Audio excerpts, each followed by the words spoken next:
لیکن ان دونوں کو پاکستان کے اندر کوئی سنجیدہ نہیں لیتا تو کشمیر یا عالمی محاذ پر انہیں کوئی کیوں سنجیدہ لے گا؟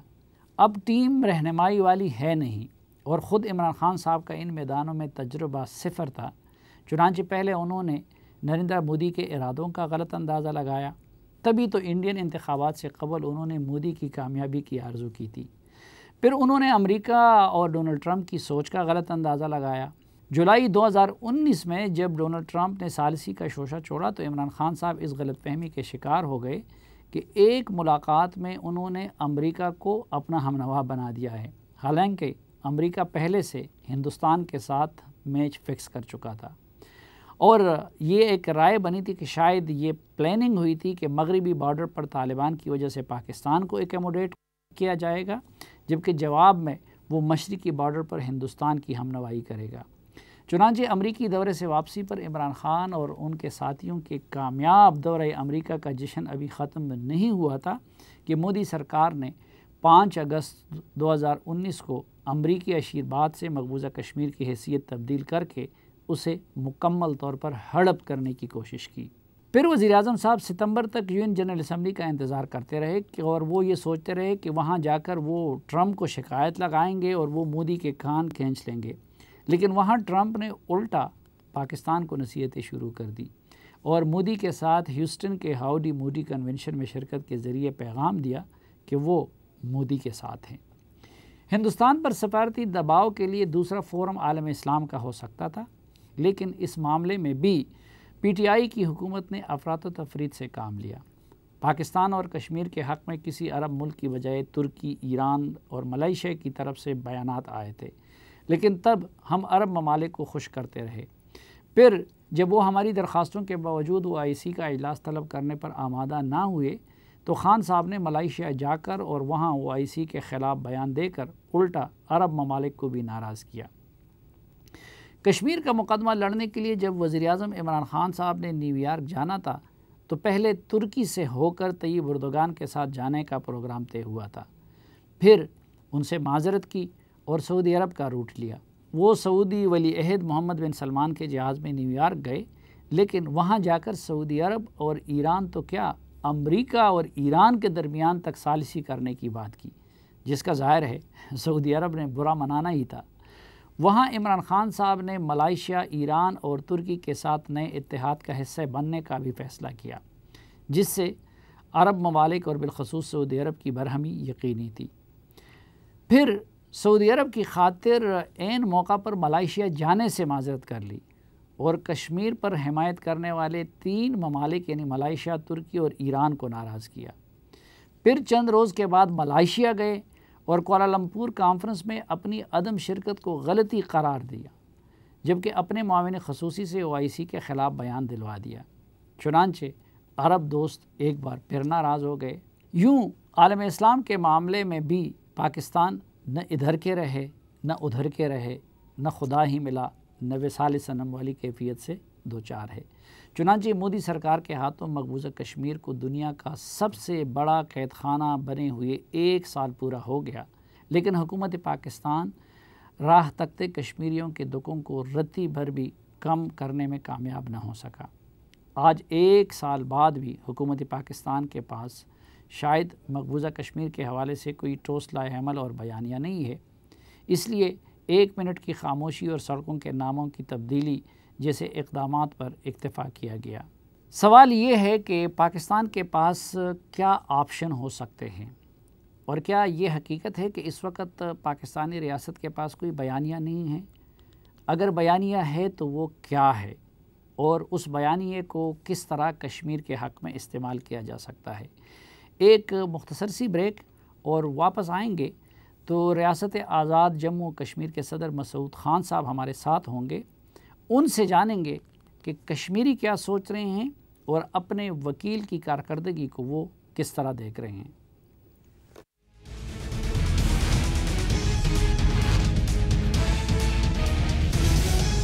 خوش آمدید آپ کو جرگے میں۔ ہمارے ساتھ ہیں ریاست آزاد جموں و کشمیر کے صدر اور سابق تجربہ کار سفارتکار جناب مسعود خان صاحب، بہت شکریہ جی ہمیں وقت دینے کے لیے۔ بہت بہت شکریہ مجھے بلانے کا۔ اور اکثر میں یہ کہتا ہوں کہ جی کشمیر بنیادی طور پر کشمیریوں کا ہے، جی جی، اور فیصلہ بھی کرنا ان کا حق ہے، اور زیادہ تر بات اس پہ دوسری جگہوں پہ کی جاتی ہے، اس لیے ہم نے آپ کو زحمت دی کہ آپ ہی اس ریاست کے صدر ہیں، تو کشمیریوں کی فیلنگز کو آپ سے زیادہ کوئی اور نہیں سمجھ سکتا۔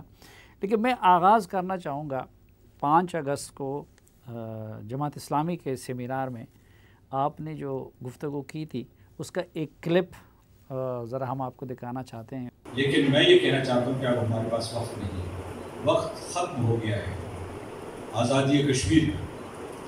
مجھے یاد ہے جب میں زمانہ طالب علمی میں 70 کی دہائی میں ایک کشمیری بزرگ مجھے ملے اور میں ان کے سامنے کشمیر کے سلسلے میں جذباتی تقریر کر رہا تھا، تو انہوں نے کہا تم وقت ضائع کر رہے ہو، میرا تجربہ ہے۔ ان کا تجربہ ذرا مختصر تھا ویسے، سن 1947 سے لے کر 70 تک تھا، تو ان کا یہ کشمیر آزاد نہیں ہوگا۔ تو اس سلسلے میں جو تم جذباتی ڈائلاگ بول رہے ہو ان کو چھوڑ دو۔ تو میں نے سوچا کہ یہ کتنی مایوسی اور بے ہمتی کی بات کر رہے ہیں۔ میں مجھ سے تھوڑا سا پھر گیا اور میں نے مجھ سے بہت ہی گستاخانہ اختلاف نظر کیا۔ جب آج لوگوں کو میں سنتا ہوں تو مجھے لگتا ہے کہ ان کی پیشین گوئی درست ثابت ہوئی، اور ابھی جو ہم آگے دیکھ رہے ہیں تو مجھے کوئی اس قسم کی امید کی کرن نظر نہیں آ رہی۔ امید کی کرن نظر نہیں آ رہی، تو آپ جیسے لوگ بھی مایوس ہیں، کیونکہ اس روز آپ کی اس گفتگو نے مجھے بہت ڈرا دیا اور کسی حد تک مجھے بھی مایوس کر دیا۔ اصل میں اگر آپ اس کا پورے کا پورا تناظر دیکھیں تو میں مایوسی کا ذکر نہیں کر رہا تھا، میں کہہ رہا تھا کہ کوئی مصمم ارادہ کریں، حالات کو بدلیں، کیونکہ اگر ہماری روش اسی طریقے سے رہی تو پھر جو ہے کشمیر ہمارے ہاتھوں سے نکل جائے گا۔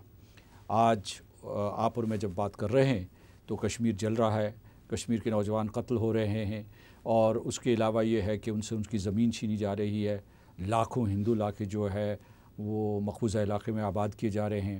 گزشتہ برس جو ہے ہندوستان نے مقبوضہ علاقے کو اپنی ریاست کا حصہ دکھا دیا تھا جغرافیائی طور پہ اور اقتدار اعلیٰ کے حوالے سے، اور پھر ایک قدم انہوں نے اور اٹھایا، انہوں نے آزاد کشمیر اور گلگت بلتستان کو اپنی جغرافیائی حدود میں شامل کر لیا۔ تو وہ اتنی مطلب ہے منظم فوجی کارروائی کر رہے ہیں کشمیر میں، تو اس کے لیے یہ ہے کہ ہم سیاسی اور سفارتی کوششیں کر رہے ہیں، نوجوان اٹھ کھڑے ہوئے ہیں آزاد کشمیر کے، پاکستان کے، دنیا بھر میں جو کشمیری اور پاکستانی جہاں بھی آباد ہیں۔ لیکن میں نے یہ کہا ہے کہ اگر آپ فلسطین کو دیکھیں اور کشمیر کو دیکھیں تو ایک اعتبار سے بین الاقوامی سفارتکاری کے نقطہ نظر سے یہ ناکام تجربے ہیں۔ سن 1948 میں قراردادیں پاس ہونا شروع ہوئی، ایک ڈیکیڈ تک کشمیر کے اوپر جو ہے قراردادیں پاس ہوتی رہی، ان کے اوپر آج تک عمل درآمد نہیں ہوا۔ اب ہندوستان نے 9 لاکھ فوج سے حملہ کر دیا ہے ایک مقبوضہ علاقے کے اوپر، اور وہاں کی جو ہے اس کو کہتے ہیں اسکوچڈ ارتھ پالیسی، کہ پوری کی پوری زمین کو، وہاں کے لوگوں کو تباہ و برباد کیا جا رہا ہے۔ میں کل امریکہ میں کچھ لوگوں سے بات کر رہا تھا، اس میں کانگریس مین اور سینیٹرز تھے، میں نے کہا آپ کی ریاست میں جو ہے وہاں اگر 9 لاکھ فوجی گھسائیں کہیں سے اور اس کے بعد دوسرے آتے ہی وہ منسوخ کر دیں، ان کو یہ حق ہے کہ دے کین بیئر آرمز، کہ ان کے پاس ہتھیار ہو سکتے ہیں۔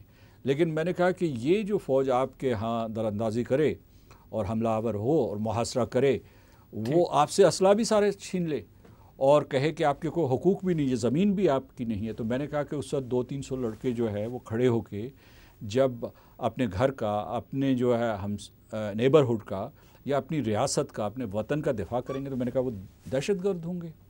تو کہنے کا مطلب یہ ہے کہ میں اس دن مایوسی کا ذکر نہیں کر رہا تھا، میں یہ کہہ رہا تھا کہ بہت دیر کر دی ہم نے، یعنی کہاں میرا زمانہ طالب علمی اور کہاں یہ دور، اور اس کے باوجود جو ہے کشمیری ہر روز خون دے رہے ہیں، 5 لاکھ جانیں گنوا چکے ہیں، 5 لاکھ جانوں کی شہادت دے چکے ہیں، ہر روز وہ اس آزادی کو خون سے سینچتے ہیں۔ تو کیا ہماری ذمہ داریاں بڑھ نہیں جاتی آزاد کشمیر کی، پاکستان کی، بین الاقوامی برادری کی؟ وہ تو مقید اور محصور ہیں، ہم تو آزاد ہیں نا۔ اچھا، پھر جب وقت تیزی سے نکل رہا ہے اور ہندوستان نے بھی مظالم کی، ہٹ درمی کی انتہا کر دی ہے، ہر چیز پیک پہ چلی گئی ہے، تو آپشنز ہمارے پاس کیا ہیں؟ جہاد کا لفظ بھی آپ نے استعمال کیا، میں بلکہ وہ کلپ دیکھ لیتے ہیں پہلے۔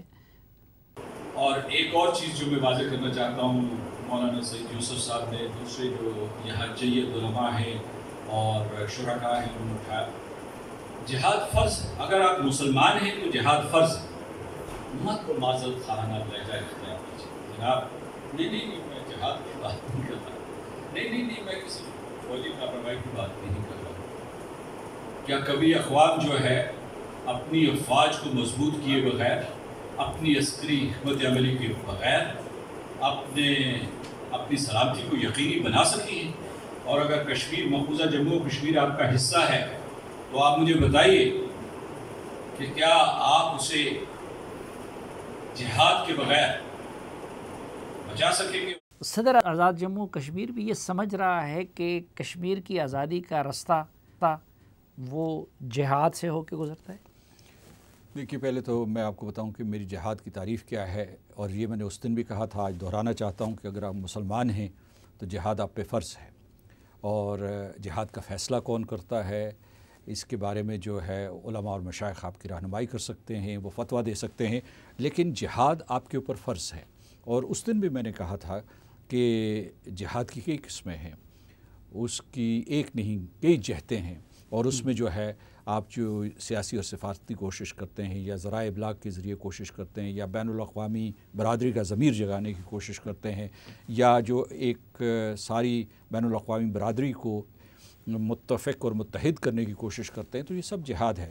لیکن یہ میں کہہ رہا تھا کہ اگر آپ جو تحریک آزادی ہیں، فریڈم موومنٹس، ان کو دیکھیں تو لوگوں نے صرف تقاریر سے یا صرف جو ہے واضح و تلقین سے جو ہے وہ آزادی حاصل نہیں کی، کیونکہ دوسری طرف ایک قابض فوج ہے، اور یہ ہندوستان ہے۔ ہندوستان جو دنیا کی ایک ابھرتی ہوئی معیشت ہے، طاقت ہے، اس کے پاس پیسہ ہے، اس میں سے جو 12 سے 14 لاکھ کی فوج ہے، اس میں سے پیراملٹری ٹروپس کو شامل کر کے 9 لاکھ تو اس نے یہاں متعین کیے ہوئے ہیں مقبوضہ علاقے میں۔ تو آپ کیا سمجھتے ہیں کہ وہ آپ کا علاقہ چھوڑ دیں گے، وہ خالی کر دیں گے اس لیے کہ آپ اقوام متحدہ کی سلامتی کونسل میں چلے گئے ہیں؟ میں یہ نہیں کہہ رہا کہ ہمیں سلامتی کونسل میں نہیں جانا چاہیے، بار بار جانا چاہیے، ہمیں دستک دینی چاہیے جب تک کہ وہ دروازہ نہ کھولیں اور ہماری بات نہ سنیں، کیونکہ وہ تو مسئلہ کشمیر کی جو کتاب ہے اسے بند کر کے اسے انہوں نے طاق پہ سجایا ہوا تھا۔ کیونکہ یہ میں آپ کو یہ بتا دوں کہ وہاں جو یونائٹڈ نیشنز کا ایجنڈا ہے، یونائٹڈ نیشن سیکیورٹی کونسل کا ایجنڈا ہے، اس سے 1947 سے لے کر 1948 سے لے کر اب تک کشمیر کا ایجنڈا، ہندوستان پاکستان کویسچن جو ہے وہ اس کے ایجنڈے پہ رہا ہے۔ لیکن اس ایجنڈے کا کیا فائدہ جس میں فیصلہ نہ ہو سکے، یا سلامتی کونسل نے جو اپنی قراردادیں پہلے سے منظور کی تھی ان کے اوپر عمل درآمد نہیں ہو رہا۔ میں آپ کو بتاتا ہوں، آپ پوچھ رہے ہیں کہ کیا راستہ ہے۔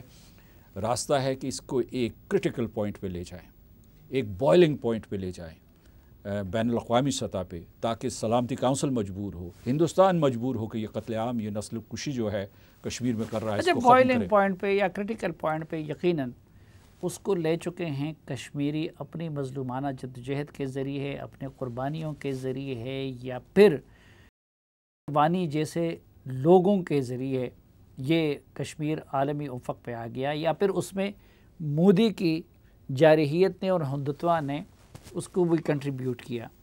لیکن جب آپ جہاد کا لفظ استعمال کرتے ہیں، یقیناً جہاد کی تعریف پہ وہ چیزیں بھی آتی ہیں، سفارتی کوششیں بھی، اور سب سے افضل جہاد تو اپنے نفس کے ساتھ جہاد کو بھی قرار دیا گیا ہے۔ لیکن مروجہ معنوں میں اس سے قتال اور مسلح جدوجہد مراد لیا جاتا ہے۔ تو آپ سے زیادہ سفارتی نزاکتوں کو کوئی زیادہ نہیں جانتا، آپ وہ صدر ہیں کہ جو اقوام متحدہ میں بھی پاکستان کی نمائندگی کر چکے ہیں، تو کیا وہ مسلح جدوجہد کا آپشن آزاد کشمیر اور گلگت بلتستان کی حد تک آج ہمارے پاس اویلیبل ہے؟ اور اگر ہم اس کو آزماتے ہیں تو یہ جو FATF اور اس طرح کی چیزوں کا اطلاق اس پہ نہیں ہوگا؟ دیکھیے، اس کا جواب یوں دوں گا کہ قتال جہاد نہیں ہے، اور اس کے لیے ایک الگ فتویٰ لینا پڑے گا، اور بلا جواز قتال تو بالکل بھی جہاد نہیں ہے۔ جہاد ایک مقصد کے لیے ہوتا ہے، آپ اپنی اقدار کے دفاع کے لیے اسے استعمال کرتے ہیں، اور عام طور پہ میں نے یہ دیکھا ہے، غزوات میں بھی دیکھ لیجئے گا کہ جتنے بھی جہاد کیے گئے ہیں یا جو غزوات لڑی گئی تھی وہ دفاعی تھی۔ حضور نے کبھی بھی یہ تعلیم نہیں دی کہ آپ جارحیت کا مظاہرہ کریں، اپنے حقوق، اپنے اقدار، اپنی تعلیمات کے دفاع کے لیے، اپنے طرز زندگی کے دفاع کے لیے کیا گیا ہے۔ تو یہ تو اس کی میں تعریف کرتا ہوں، لیکن یہ ہے کہ جو آپ نے ایک سوال پوچھا ہے کہ کیا موجودہ حالات میں FATF میں آپ بندے ہوئے ہیں، جو ہندوستان نے جا کے سلامتی کونسل میں آپ کے خلاف شکایت کی ہوئی ہے، جیش محمد کے خلاف، لشکر طیبہ کے خلاف، ساری دنیا میں یہ تاثر پھیلایا ہوا ہے کہ کشمیر میں دہشت گردی ہو رہی ہے اور پاکستان اس کی پشت پناہی کر رہا ہے، یہ وہ سب جھوٹ ہیں جن کا آپ نے پردہ چاک کرنا ہے۔ جو مقبوضہ جموں و کشمیر، اس میں کشمیری دہشت گرد نہیں ہیں، ہندوستان کے 9 لاکھ فوجی دہشت گرد ہیں جو دہشت گردی کر رہے ہیں، وہاں بیچارے نہتے لوگوں کو مار رہے ہیں اور جعلی مقابلوں میں مار رہے ہیں، اور یہ جو محاصرے و تلاشی کے آپریشنز میں مار رہے ہیں، تو وہ دہشت گرد قوت ہے۔ آپ کا بیانیہ کمزور رہا ہے، آپ کے ذرائع ابلاغ جو ہے یا جو بھی مینز آف کمیونیکیشن ہے، نہیں تو پریزیڈنٹ صاحب وہ دہشت گردی کر رہے ہیں، انہوں نے ناجائز قبضہ کر لیا ہے، وہ عصمتیں لوٹ رہے ہیں، وہ بے گناہ انسانوں کو قتل کر رہے ہیں، یہ ساری چیزیں تو ریاست جموں کشمیر کے عوام کے لیے تو یہ جہاد یا قتال دفاعی قتال ہے، تو کیا آزاد کشمیر اور گلگت بلتستان کے لوگوں کو حق نہیں ہے کہ وہ اس قتال کا، اور کیا اس کے لیے فتویٰ دینا آزاد جموں و کشمیر کی حکومت کا فرض نہیں ہے؟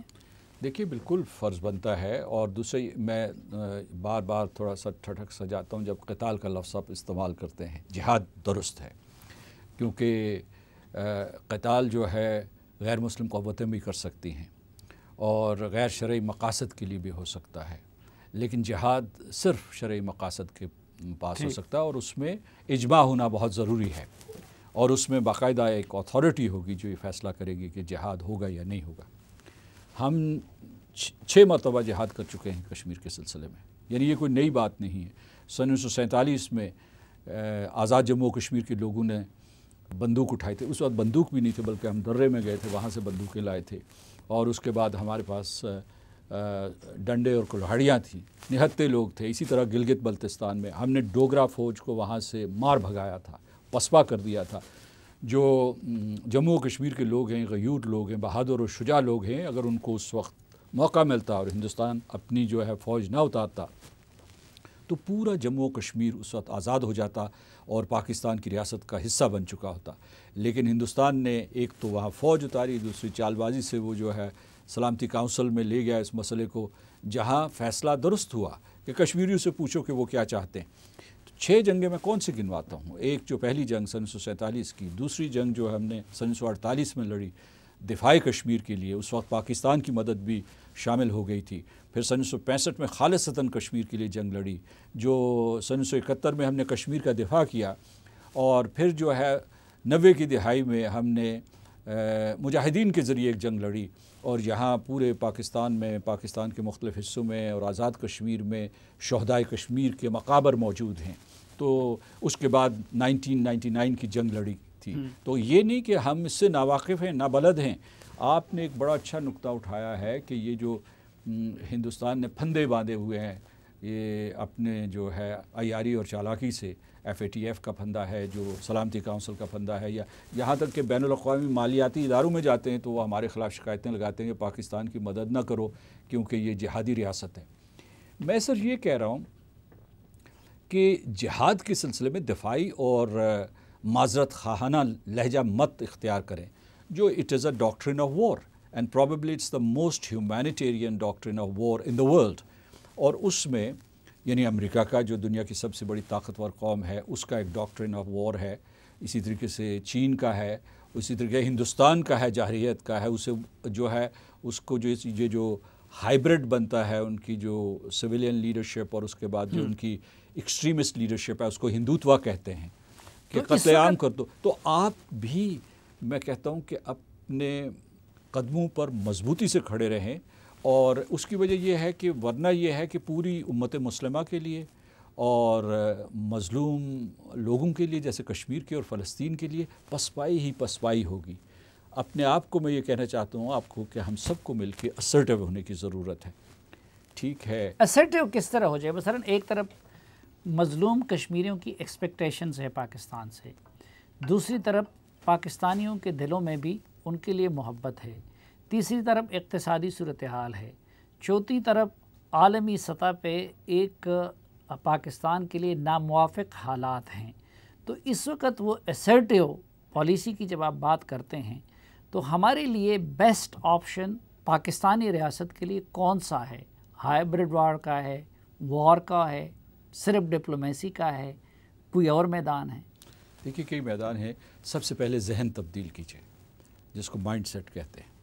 ٹھیک ہے، وہ بہت ضروری ہے کہ آپ دنیا کے سامنے کھڑے ہوں اور کہیں ہم پاکستان ہیں، ہمارے پاس مشکلات ہیں، لیکن خدا تعالیٰ نے ہمیں بے تحاشا وسائل بھی دیے ہیں اور خدا تعالیٰ نے ہمیں ایسے خطے میں لا کے آباد کیا ہے جس کی نظیر نہیں ملتی.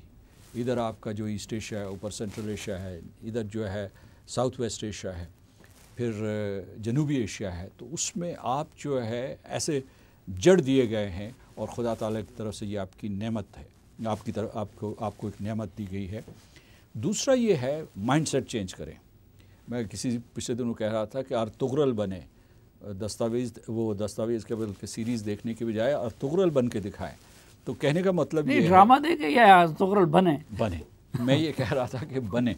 اس کی وجہ یہ ہے کہ جب آپ حکم قرآنی کی تعمیل کریں گے اور جب اسوہ حسنہ کے اوپر آپ عمل کریں گے تو آپ کو شاید ڈرامے دیکھنے کی ضرورت نہ پڑے.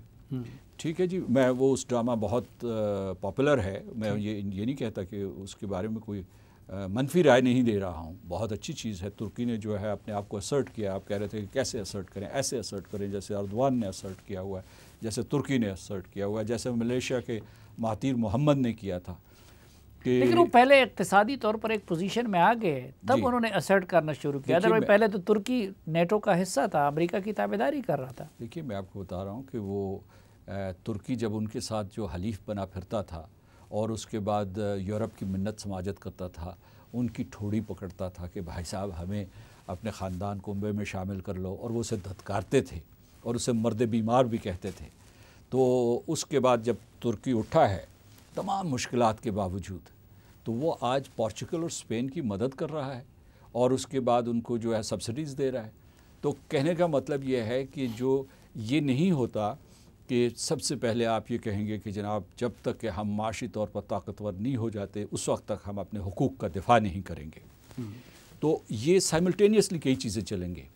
آپ کی جو لیکن ہمارے ہاں بھی ایک چیز چلتی ہے اور میں یہ مکمل کر لوں. میں یہ کہنا چاہتا ہوں کہ آپ کی سیاسی اور سفارتی اپروچ، آپ کی ایک معاشی جنگ، تاکہ آپ یہ عہد کریں کہ ہم پاکستان کو دنیا کی 10 بڑی معیشتوں میں شامل کریں گے، اور یہ پوٹینشل آپ کے پاس موجود ہے. اور اگر یہ پوٹینشل ہم ریئلائز نہیں کر رہے تو ہم ایک مجرفانہ مطلب بحیثیت قوم ہم ایک مجرمانہ غفلت کا مظاہرہ کر رہے ہیں. یعنی یہ ہمارا مقام نہیں ہے، یہ ہماری منزل نہیں ہے جس پہ ہم کھڑے ہیں معاشی اعتبار سے. تو کہنے کا مطلب یہ ہے. اور پھر جو ہے اس پورے کے پورے جو پیراڈائم ہے، اس کی جو فصیل ہے، اسے آپ قومی سلامتی کہیں گے، جو اسے پروٹیکٹ کرتی ہے ہندوستان کی جارحیت سے. صاحب میں معافی چاہتا ہوں، مجھے ایک بریک لینی پڑ رہی ہے، اس کے بعد سلسلہ یہیں سے کنٹینیو کریں گے. تو ناظرین ہمارے ساتھ رہیے ایک مختصر سے وقفے کے بعد.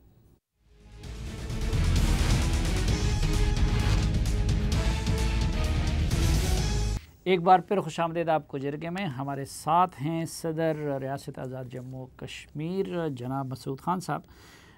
مسعود صاحب، یہ جو ہم کہتے ہیں کہ یہ ڈپلومیسی کرے، سفارتکاری کرے، وفود بھیجیں، فلاں کریں، تو اس سے مراد یہی ہوتا ہے کہ ہم اقوام متحدہ کو کنونس کر لیں، اپنا ہم نوا بنا لیں، اور یا امریکہ کو کنونس کر لیں.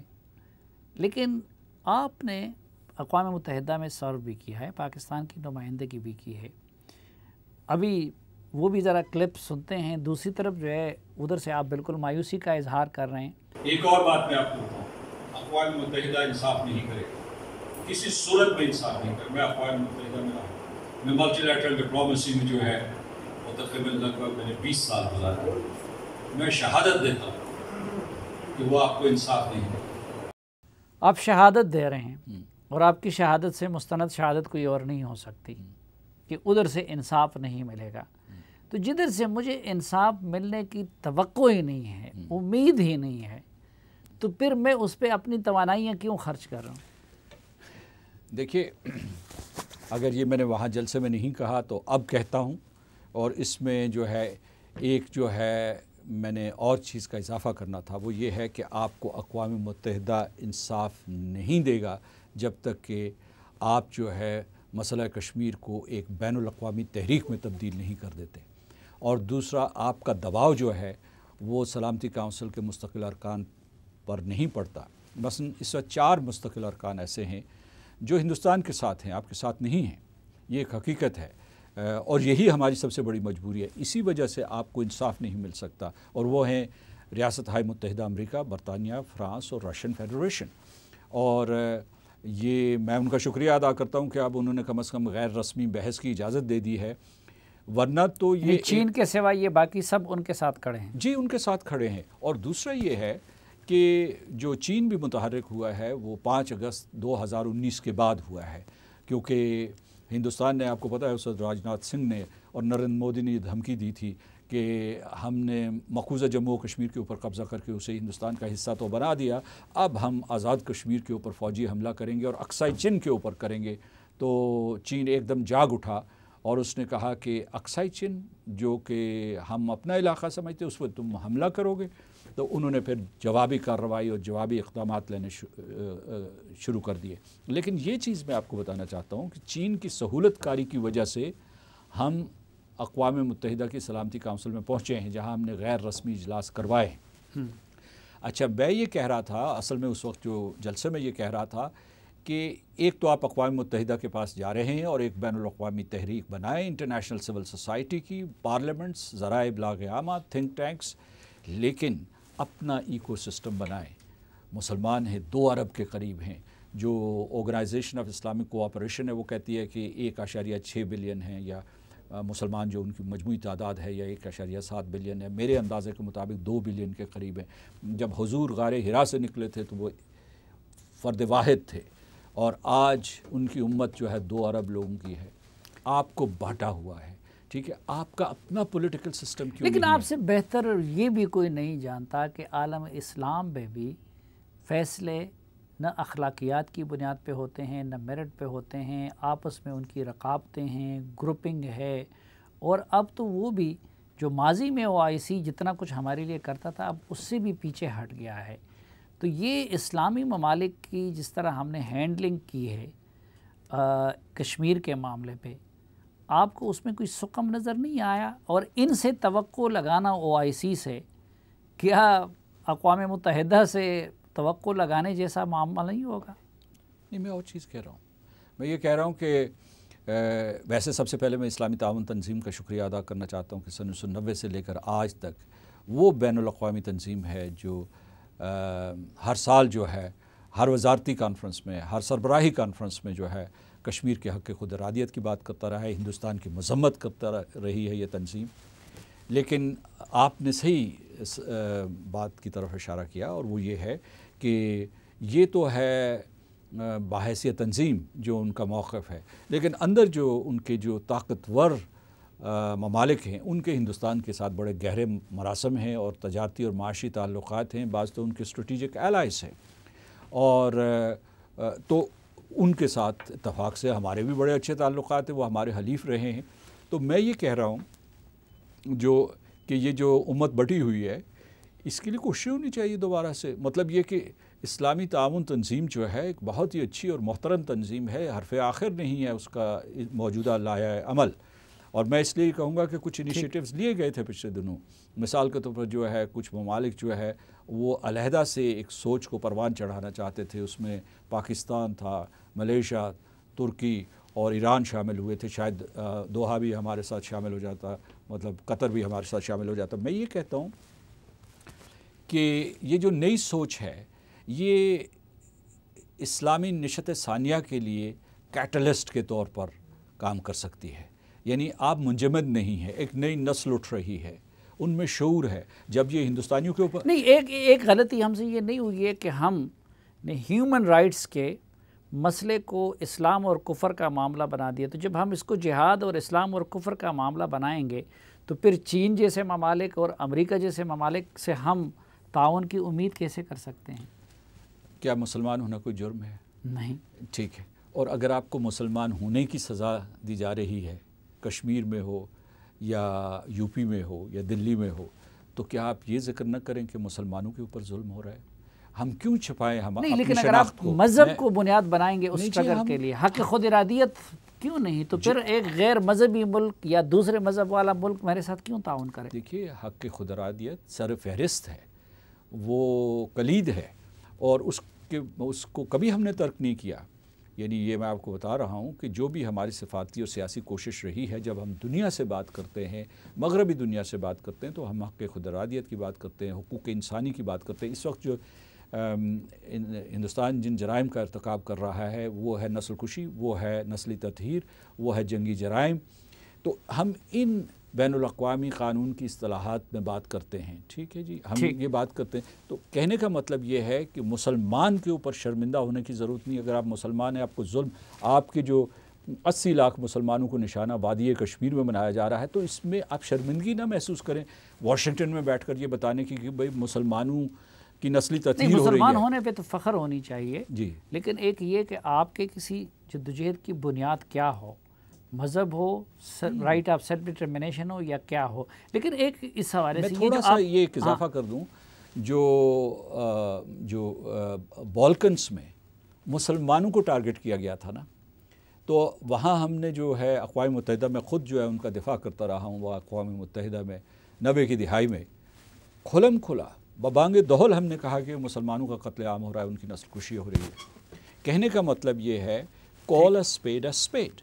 یعنی مطلب یہ ہے کہ جو مصلحت کوشی کی خاطر اسے لپیٹنے کی کوشش نہیں کرنی چاہیے. وقت بھی ہمارا ختم ہوا چاہتا ہے، لیکن دو بنیادی سوالات. ایک یہ جو آپ بین الاقوامی فضا کی بات کر رہے ہیں، وہ بنانا ہے اس کو ہمارے ڈپلومیٹک اور پولیٹیکل کور نے. جو ٹیم اس وقت آپ کو نظر آ رہی ہے وزیر خارجہ کی صورت میں، علی امین گنڈاپور محترم ہیں ہمارے، ان کو امور کشمیر کا وزیر بنا دیا گیا ہے. شہریار افریدی صاحب قابل احترام ہے بطور پارلیمنٹیرین، ان کو کشمیر کمیٹی کا سربراہ بنا دیا گیا. تو یہ جو موجودہ حکومت کی جو ڈپلومیٹک کور ہے جس نے کشمیر کے کاس کو لے کے بڑھنا ہے، آپ سمجھتے ہیں یہ مناسب ٹیم ہے اور یہ وہ کام کر سکے جو آپ کشمیری ایکسپیکٹ کر رہے ہیں؟ دیکھیے، سب سے پہلے جموں کشمیر کے لوگوں کی طرف سے میں تمام حکومتوں کا، بالخصوص ریاست پاکستان کا شکریہ ادا کرنا چاہتا ہوں.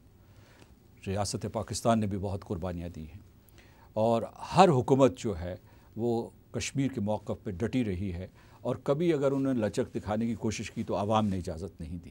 لہٰذا شکریہ ریاست پاکستان. لیکن آپ نے موجودہ ٹیم کے بارے میں پوچھا ہے، میں براہ راست اس کا جواب دوں گا، اور وہ یہ ہے کہ جو شاہ محمود قریشی صاحب ہیں اور سہیل محمود صاحب ہیں اور جتنے سفارت خانے ہیں، وہ شب و روز کوشش کر رہے ہیں. کوئی ان سے شکایت نہیں ہے. وہ اپنی استطاعت سے بڑھ کر کوشش کر رہے ہیں. جو پاکستان کے وزیر اعظم بھی جنرل اسمبلی میں گئے تھے، تو پورے پاکستان، وہ تو آپ کی برادری کا ہے، لیکن یہ جو نہیں، اس وجہ سے نہیں میں کر رہا ہوں. امور کشمیر کے وزیر اور کشمیر کمیٹی کے چیئرمین کہاں نوابزادہ نصر اللہ خان اور بے نظیر بھٹو. دیکھیے، میں آپ کو بات بتاتا ہوں. تو کہنے کا مطلب یہ ہے کہ اس وقت جو ہے گنڈاپور صاحب سفارتکاری نہیں کر رہے، وہ امور کشمیر اور گلگت بلتستان چلا رہے ہیں. جو کشمیر کمیٹی کے چیئرمین ہیں وہ نوجوان ہیں، متحرک ہیں، اور میرا خیال ہے کہ ان کا بہت ہی بلند ارادے ہیں اس کے سلسلے میں. تو وقت ثابت کرے گا کہ وہ کس قسم کی کشمیر کے سلسلے میں وکالت کریں گے. لیکن ایک چیز جو میں آپ کو بتاؤں وہ یہ ہے کہ میں ان کی تعریف و توصیف کرنے کے بعد یہ کہوں گا کہ ہماری کوششیں مؤثر نہیں ہیں. ہمیں حکمت عملی کے اوپر نظر ثانی کرنی چاہیے، کیونکہ ہماری تمام تر کوششوں کے باوجود کامیابیاں ہوئی ہیں. نقشہ جاری ہوا ہے، سلامتی کونسل میں 5 اگست کو اجلاس ہوا ہے، بہت بڑی کامیابی ہے جی. وہاں کوئی ہمیں بات نہیں کرنے دیتا تھا. جب ہم کشمیر کی بات کرتے تھے تو وہ ہمارے کانوں میں سرگوشیاں شروع کر دیتے تھے کہ جناب آپ بات تو صحیح کر رہے ہیں، لیکن یہ ہے کہ ہمارے تو ہندوستان کے ساتھ مفادات ہیں. تو اب دنیا کے ایوانوں میں کشمیر کی آواز گونج رہی ہے، تو کون اس کی وکالت اچھا، یہ نقشے سے مجھے ایک سوال، لیکن ایک میں بات مکمل کر لوں. لیکن کشمیریوں کا قتل عام ختم نہیں ہوا، بلکہ جو 2 اپریل سے انہوں نے جو یہ نیو ڈومیسائل رولز کا آغاز کیا ہے، یہ 2-3 سال میں تو کشمیر ہی نہیں رہے گا وہاں۔ مثلا یہ ہے کہ اگر انہوں نے جو ہے اگر پوری آبادی جو ہے وہ 1,40,00,000 کی ہے اور انہوں نے جو ہے 4-5 سالوں میں 80 لاکھ اور آ کے ہندو جو ہے جموں اور کشمیر میں آباد کر دیے یا لداخ میں، تو کشمیر کا کس کشمیر کا ہم دفاع کریں؟ ڈسپیوٹڈ تھا، ہم کہہ رہے تھے کہ ہم کوئی حیثیت کو چھیڑیں گے تو ہمارا کیس کمزور ہو جائے گا، اب نقشے میں ہم نے شامل کر دیا، پہل انڈیا نے کر لی، اس نے اپنے حصے کو ہڑپ کر کے اپنے کانسٹیٹیوشن میں ترمیم کر کے اس کو حصہ بنا لیا۔ اس وقت ایک سوال آزاد جموں و کشمیر اور گلگت بلتستان کی حیثیت کا بھی ہے۔ کچھ لوگ کہتے ہیں کہ بھائی کم از کم ان کو تو آپ اپنے جسم کا حصہ بنا دو اور ان کو تو باقی پاکستانیوں جیسے حقوق دے دو۔ کچھ لوگ کہتے ہیں کہ نہیں، اس کی حیثیت کو آپ چھیڑیں گے تو ہمارا کیس کمزور ہوگا۔ اس معاملے میں آزاد جموں کشمیر اور گلگت بلتستان کے لوگ کیا چاہتے ہیں؟ اس کی حیثیت کو نہ چھیڑا جائے، ان کو صوبوں کی حیثیت دی جائے، کیا کیا جائے؟ صافی صاحب، آپ بہت باخبر ہیں اور آپ مجھ سے انجان بن کے یہ سوال کر رہے ہیں، اس کا جواب آپ کو معلوم ہے، لیکن گلگت بلتستان کے لوگ جو چاہتے ہیں وہ سارے کے سارے حقوق چاہتے ہیں۔ ہم ان سے یہ کہتے آئے ہیں کہ آپ کو تمام 100% حقوق ملنے چاہیے، لیکن کوئی ایسا قدم نہ اٹھائیے جس سے ہماری جو پاکستان کی قانونی پوزیشن ہے کشمیر کے بارے میں وہ متاثر ہو، یعنی بین الاقوامی سطح پہ۔ تو دوسرا یہ ہے کہ یہ جو نقشے کی بات کی، تو یہ جو جموں و کشمیر ہے یہ 1947 میں بھی پاکستان کا حصہ تھا، فطری حصہ تھا، آج بھی ہے، اور برہان وانی کی شہادت کے بعد بالخصوص پاکستان کے حق میں جو لہر اٹھی ہے وہ ہندوستان سے تھامی نہیں گئی، لہٰذا اسی لیے ان کا کہ جی اس کا حل تو یہ ہے کہ ہندوؤں کو لا کے یہاں آباد کر دو تاکہ اسے ایک ہندو ریاست بنا دیں۔ جو جگہ میرے نقشے کا حصہ ہے وہ میرے کانسٹیٹیوشن کا حصہ کیوں نہ بن جائے؟ یہ چیزیں مرحلہ وار ہوتی ہیں، مجھے تو نہیں پتہ کہ حکومت پاکستان یا ریاست پاکستان اگلے کیا قدم اٹھانے والی ہے، لیکن نقشے سے جو لوگوں کی خواہشات، ان کی جو تاریخی سطح پہ جو خواہشات تھی، ان کی ایک عکاسی ہے اور ان کی ایک ترجمانی ہے۔ ایک چیز جو میں بھول نہ جاؤں کیونکہ آپ کا پروگرام جو ہے اور آپ نے بہت دلچسپ سوال پوچھے ہیں، کل جو ہماری آزاد جموں و کشمیر لیجسلیٹو اسمبلی ہے اس میں شہباز شریف قائد حزب اختلاف تشریف لے گئے تھے اور 5 اگست کو قائد ایوان یعنی کہ وزیر اعظم پاکستان چلے گئے تھے۔ ہم ہندوستان کو یہ سگنل دینا چاہتے ہیں کہ آپ کسی قسم کی بھی ہائبرڈ وارفیئر استعمال کریں، لیکن کشمیر کے سلسلے میں اہل پاکستان، اہل آزاد کشمیر اور دنیا بھر کے کشمیری اور پاکستانی جو ہے متحد رہیں گے، بالکل، اور آپ ہماری صفوں میں کوئی دراڑ نہیں ڈال سکتے۔ انشاءاللہ کوئی دراڑ نہیں ڈال سکے گا۔ بہت شکریہ جنان صاحب۔ ناظرین، اس دعا کے ساتھ کہ مظلوم کشمیریوں کو آزادی کی نعمت نصیب ہو، اس دعا کے ساتھ کہ اللہ تعالیٰ کشمیری مظلوموں کی مشکلات میں کمی لائے، اور اس امید کے ساتھ کہ پروگرام سے متعلق اپنی رائے سے آپ ہمیں آگاہ کرتے رہیں گے، آج کے جرگے سے مسعود خان صاحب کے ایک بار پھر شکریہ کے ساتھ اجازت چاہوں گا۔ اللہ حافظ۔